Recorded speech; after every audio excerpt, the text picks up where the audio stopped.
अस्सलाम वालेकुम, welcome back to my YouTube channel. तो आज के हम इस लेक्चर में देखने वाले हैं कि बॉक्स मॉडल क्या होता है सीएसएस में और इसके अंदर क्या क्या चीज़ें हम यूज़ करते हैं तो हम बॉक्स मॉडल को डिफ़ाइन कर सकें। बॉक्स मॉडल हम यूज़ क्यों करते हैं? जब भी हम अपने वेबसाइट में किसी बॉक्स का डिस्प्ले करवाना चाहते हैं, कोई कंटेंट बॉक्स की शेप में डिस्प्ले करवाना चाहते हैं, तो हम बॉक्स मॉडल का यूज़ करते हैं। बॉक्स मॉडल में 5 चीज़ें होती हैं: height, weight, border, padding and margin को हम basically line wise line discuss करेंगे और उसको समझेंगे कि क्या है और इसको कैसे इम्प्लीमेंट किया जाता है। ठीक है, लास्ट में अच्छा देख लेते हैं। ये पिक्चर मैंने आपके सामने डिस्प्ले की है, इसको हम समझ लेते हैं कि जैसे हमारे पास ये 2 बॉक्सेस हैं। ठीक है, ये आपको 2 बॉक्सेस नज़र आ रहे हैं। ज़रा मेरी राइटिंग रफ है, so please ignore it. Okay, तो ये हमारे पास 2 बॉक्सेस हैं।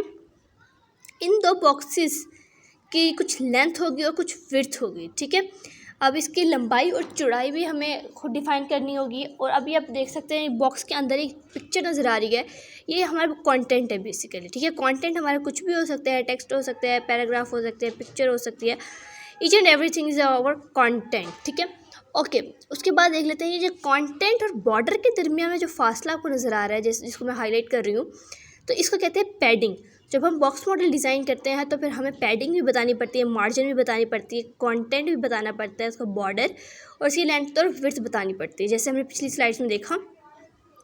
तो देख लेते हैं मार्जिन क्या है। अब आप ये देख रहे हैं 2 बॉक्सेस के दरमियान में जो जितना फासला है, ठीक है, इसको भी हमें डिफ़ाइन करना पड़ता है कि हमने कितना फासला, हमें चारों तरफ से कितना फासला चाहिए, बॉटम से हमें कितना फासला चाहिए, लेफ़्ट से हमें कितना फासला चाहिए, राइट से, और मतलब 4 साइड से हमें बताना पड़ता है, तो हम उसको कहते हैं मार्जिन।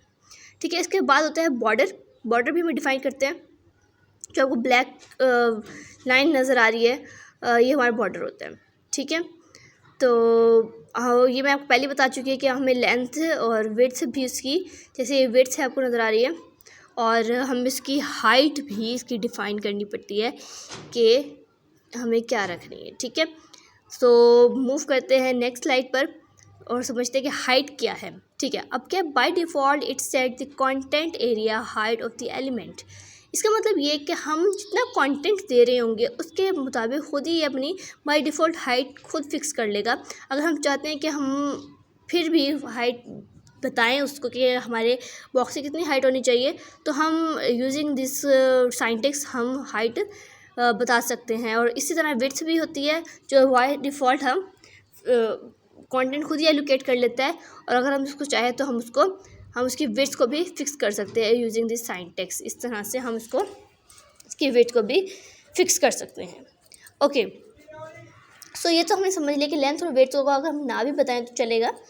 ठीक है, ये खुद ही कंटेंट के हिसाब से अपना लेंथ और विड्थ, हाइट और विड्थ जैसे कह सकते हैं, उसको सिलेक्ट कर लेते हैं।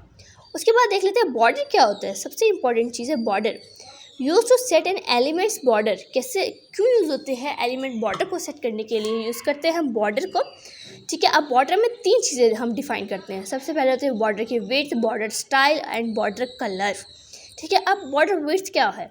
बॉर्डर विड्थ का मतलब ये कि हमारा बॉर्डर कितना पतला, कितना छोटा, कितना मोटा, कितनी इसकी होने चाहिए, कितना मोटा छोटा होना चाहिए, तो हम ये बॉर्डर विड्थ में बताते हैं। जैसे मैंने यहाँ पर बताया हुआ बॉर्डर विड्थ 2 पिक्सल, मतलब 2 पिक्सल जितना मोटा होना चाहिए हमारा बॉर्डर। उसके बाद है बॉर्डर स्टाइल, कि किस स्टाइल का हमारा बॉर्डर होना चाहिए, सॉलिड होना चाहिए, डॉटेड शेप का होना चाहिए, ईच एंड एवरीथिंग हम इसमें डिफाइन करते हैं। एंड देन उसके बाद हमारा बॉर्डर कलर है, जो हम अपनी मर्जी से दे सकते हैं। अब ये 3 चीज़ें हम 3 अलग अलग लाइनों में भी लिख सकते हैं। तो अगर हम अलग अलग लाइनों में लिखें तो हमारा कोड बड़ा हो जाएगा, तो हम इसको शॉर्ट हैंड के तौर पे भी एक लाइन में भी लिख सकते हैं। जो आपको शॉर्ट हैंड नज़र आ रहा है, तो ये बॉर्डर 2 पिक्सल जो है, ये विड्थ मैंने दे दी इसकी, सॉलिड जो है इसका स्टाइल बता दिया, और ब्लैक जो है इसका कलर बता दिया। यानी कि हम ये जो 3 लाइन में करते थे, वो तीनों काम हम एक लाइन में भी कर सकते हैं। ठीक है, तो आई होप ये बात आपको समझ आ गई होगी। नेक्स्ट देखते हैं पैडिंग। पैडिंग क्या होती है? जैसे मैंने पहले बताया था पिछली पिक्चर में कि कंटेंट और बॉर्डर के दरमियान जो फासला होता है, इसको हम पैडिंग कहते हैं। ठीक है, पैडिंग हम लेफ़्ट साइड से भी लेते हैं, राइट साइड से भी ले रहे होते हैं, और टॉप से, बॉटम से, मतलब चारों तरफ से हम पैडिंग ले रहे होते हैं। तो हम चाहे तो चारों की अलग अलग लाइन में पैडिंग डिफ़ाइन कर सकते हैं, लेकिन ये कुछ ज़्यादा लंबा हो जाएगा कि अगर हम हर लाइन की लेफ़्ट की पैडिंग अलग से लाइन में लिखें, राइट की पैडिंग अलग लाइन में लिखें, तो हम इसके लिए एक शॉर्ट हैंड को भी यूज़ कर सकते हैं। तो अब हम शॉर्ट हैंड देख लेते हैं कैसे कर सकते हैं इसके पैडिंग को, शॉर्ट हैंड को। तो हम पैडिंग अगर हम 50 पिक्सल लेते हैं, ठीक है, ये देखिए पैडिंग मैंने 50 पिक्सल दी है। तो मैंने जो एक पैडिंग दी है, इसका मतलब ये एक ही पैडिंग चारों तरफ अप्लाई हो जाएगी, टॉप में, बॉटम में, राइट में, लेफ़्ट में, हर जगह ये अप्लाई हो जाएगी। अगर मैं चाहती हूँ कि मैं चारों तरफ अलग अलग पैडिंग दूँ, तो मैं इस तरह से कुछ करूँगी कि 1 पिक्सल जो है ये टॉप के लिए सिलेक्ट हो जाएगा पहला, फिर है 2 पिक्सल राइट के लिए सिलेक्ट हो जाएगा, और 3 पिक्सल बॉटम के लिए, और 4 पिक्सल लेफ़्ट के लिए सेट हो जाएगा, ठीक है। ये हम एक लाइन में भी कर सकते हैं, अगर हम चाहें तो अलग अलग लाइनों में भी हम इसको लिख सकते हैं। ये ना क्लॉकवाइज है, इसका जो साइंटेक्स है ये ऐसे ही रहने वाला है, इसको हम चेंज नहीं कर सकते हैं, ठीक है, ये बाय डिफ़ॉल्ट ऐसा ही है, ठीक है। उसके बाद देख लेते हैं मार्जिन को। मार्जिन में सेम वही चीज़ है, मैंने पहले आपको डिफ़ाइन कर चुके हैं। मार्जिन क्या होता है, दो बॉक्सेस के दरमियान के फासले को हम मार्जिन कहते हैं, ठीक है। जो आपको मार्जिन नज़र आ रहा है, इसके साथ ही मार्जिन लेफ़्ट साइड से भी हम दे सकते हैं, राइट साइड से भी, टॉप साइड से भी, और बॉटम से भी, चारों तरफ हम मार्जिन देते हैं। चाहे तो अलग अलग लाइन में दे सकते हैं, चाहे तो हम शॉर्ट हैंड को यूज़ करके एक सारा काम एक लाइन में भी अपना ख़त्म कर सकते हैं, ठीक है। ओके, तो देख लेते हैं फिर हम कि लेफ़्ट, राइट और टॉप और बॉटम मार्जिन कैसे हम शॉर्ट हैंड में इस्तेमाल करते हैं। ओके, इसका भी वही तरीका है जैसे हमने पैडिंग दी थी कि अगर हम 50 पिक्सल दे रहे हैं तो ये चारों तरफ के लिए अपने मार्जिन सेट कर लेगी। लेकिन अगर हम चाहते हैं कि अलग अलग हम दें, तो हम इस तरह से पहले टॉप, राइट, बॉटम और लेफ़्ट को देकर हम चारों तरफ की डिफरेंट पैडिंग या मार्जिन हम सेलेक्ट कर सकते हैं, ठीक है। ये भी क्लॉकवाइज वर्क करता है, सेम है ये भी। उसके बाद हम ज़रा देख लेते हैं कुछ इसका प्रैक्टिकल वर्क देख लेते हैं। तो ये हम आ गए हैं अपने VS कोड में। तो इधर इसकी हम सफाई कर लें कि सारा जो हमारा पिछला कंटेंट हमारा लिखा हुआ है इसको सारा रेज कर लूँ मैं, एंड देन नया कंटेंट से आपको करना शुरू करते हैं, ठीक है। अभी मेरे 2 HTML फाइल है और एक CSS फाइल है। जो HTML फाइल CSS फाइल आपस में कनेक्ट है। तो मैंने यहाँ पे एक डिव क्रिएट कर लिया है और डिव के अंदर मैंने कुछ कंटेंट लिख लिया है, ठीक है। आप भी अपनी मर्जी से कंटेंट लिख लें, मैंने लिख लिया है दिस इज़ डिव, ओके। अब ज़रा मैं इसको ब्राउज़र में रेंडर करूँ तो ये मुझे कुछ ऐसी सिंटैक्स टेक्स्ट नज़र आ रहा है, कुछ इसमें चेंजिंग नज़र नहीं आई, क्योंकि मुझे अब इसमें स्टाइलिंग ऐड करनी है, मुझे इसका बॉक्स बनाना है। और मुझे बॉक्स बनाने के लिए अपने डिव को पहले सेलेक्ट करना पड़ेगा, जिसको मुझे स्टाइलिंग करनी है। तो मैंने यहाँ पर डिव सेलेक्ट कर लिया। अब बाय डिफ़ॉल्ट इसने अपनी हाइट और विड्थ खुद ही एलोकेट कर ली थी, लेकिन मैं चाहती हूँ ज़रा फिक्स हो हाइट और उसकी विड्थ भी फिक्स हो, ताकि मुझे मेरा बॉर्डर, मुझे बॉक्स अपना क्लियरली नज़र आ सके, ठीक है।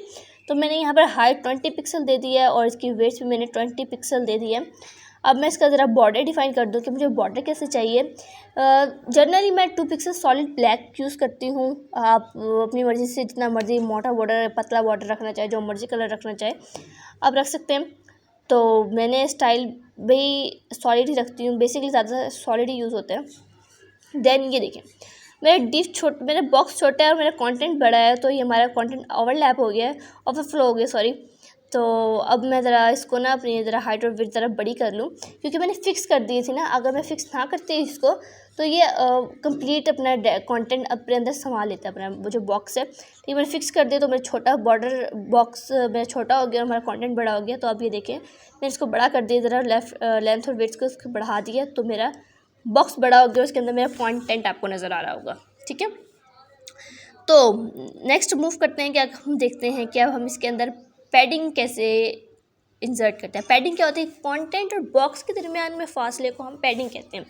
अब मेरा आपने देखा अपने कंटेंट मेरा बिल्कुल कोने में नज़र आ रहा था। अब पैडिंग में यूज़ करूँगी, मुझे कंटेंट बॉक्स में कहाँ नज़र आना चाहिए। तो मैंने यहाँ पर पैडिंग लगा दी है 22 पिक्सल। ये मैं ज़रा क्लॉकवाइज जिस तरह मैंने आपको बताया था स्लाइड में, पहले हम लेफ़्ट का देते हैं, फिर राइट का, फिर टॉप का, एंड देन बॉटम का हम जो है पैडिंग देते हैं। तो मैंने सबकी डिफरेंट पैडिंग अप्लाई कर दी है। तो अब मैं इसको देखूँगी, मेरा देखिए कंटेंट जहाँ पहले बीच में अटा पड़ा था, अब साइड पे अकॉर्डिंग टू इस पैडिंग के मुताबिक इधर उधर हो चुका है, ठीक है। तो अगर मैं चाहूँ तो मैं एक पैडिंग दे के भी कर सकती हूँ कि अकॉर्डिंग टू एक पैडिंग के मुताबिक ही सारा डाटा वैसे ही इंसर्ट हो जाएगा मेरा, ठीक है। अब जैसे मैं यहाँ पर दे रही हूँ 50 पिक्सल दिए मैंने पैडिंग, एंड देन मेरा लेफ़्ट से और टॉप से 50 पिक्सल है, लेकिन बॉटम से और राइट से नहीं है, क्योंकि हमारा बॉक्स बड़ा है। तो 50 पिक्सल के अलावा उसने जितनी भी स्पेस एलोकेट करनी थी उसने बाय डिफ़ॉल्ट एलोकेट कर ली, लेकिन 50 पिक्सल से ज़्यादा ही है। ठीक है, उसके बाद आता है हम देख लेते हैं मार्जिन को। मार्जिन देखने के लिए मुझे एक और डिफ चाहिए होगा, क्योंकि बेसिकली मार्जिन होता ही यही है कि दो बॉक्सेस के दरमियान के फासले को हम मार्जिन कह रहे होते हैं। तो मैं ज़रा एक और बॉक्स से डिफ़ाइन कर लूँ, तो उसके बाद हम देखते हैं। मैंने ज़रा अगला डिफ बनाया है, तो उसका मैंने एक आईडीज़ दे दी है ताकि दोनों बॉक्स सेम ना हो जाए। तो इसलिए मैंने एक अगली इसकी आईडी दिया, कलर डिफ के नाम से आईडी दे दी है। एंड देन मैं यहाँ पर भी उसको CSS फाइल में भी उसको मैं डिफ़ाइन कर लूँगी कि मेरे पास एक कलर डिफ के नाम से एक आईडी है। सो आई थिंक मुझे लग रहा है कि मुझे डिफ का कलर जो है डिफ कलर जो है इसमें स्पेस नहीं देनी चाहिए नेम में, तो मैं इसको नेम का इस फासला ख़त्म कर देती हूँ दोनों साइड से। और अब यही काम मैं यहाँ पर भी कर लूँगी। देन अब मैं क्या करूँगी, मैं सारी चीज़ें दोबारा लिखने वाली नहीं हूँ। मैं वही चीज़ उठा के जो मैंने पहले डिव में पहले बॉर्डर में बनाई थी, लेंथ विड्थ और उसका बॉर्डर, तो मैं वही चीज़ इसको यहीं पर कॉपी कर लेने वाली हूँ ताकि टाइम कम लगे मेरा। ओके, ये मैंने यहाँ पर इसको पेस्ट कर दूँगी। एक मिनट, ये हो गया। ठीक है, अब मुझे सिलेक्ट करनी है मार्जिन कि अब दोनों बॉक्स के दरमियान कैसा फासला हम उसको दे सकते हैं। सबसे पहले हम देख लेते हैं कि दोनों बॉक्सेस बन के हमारे ब्राउज़र में कैसे शो हो रहे हैं। तो पहले ये देख लेते हैं, फिर हम इसके डिफरेंस को देखेंगे। ये देखिए, अभी मेरे दोनों बॉक्स आपस में जुड़े हुए हैं। ठीक है, बॉक्स थोड़े बड़े हो गए हैं, मैं इस बॉक्स की साइज़ थोड़ा छोटा करना चाहूँगी। ठीक है, अब ये बॉक्स क्या है, हमारे दोनों जुड़े पड़े हैं। अब मैं चाहती हूँ कि बॉक्स का थोड़ा सा फासला आए दरमियान में। वो जुड़े बॉक्स अच्छे नहीं लग रहे ना, तो जो है पहले मैं ज़रा इसके ना बॉक्सेस थोड़े ज़्यादा बड़े हो गए हैं, इनकी साइज़ छोटा कर लूँगी। तो ये 200 पिक्सल के थे, मैंने 100 पिक्सल कर दूँगी सारे दोनों के दोनों, ताकि थोड़ी साइज़ छोटा होकर अच्छी लगने लगे।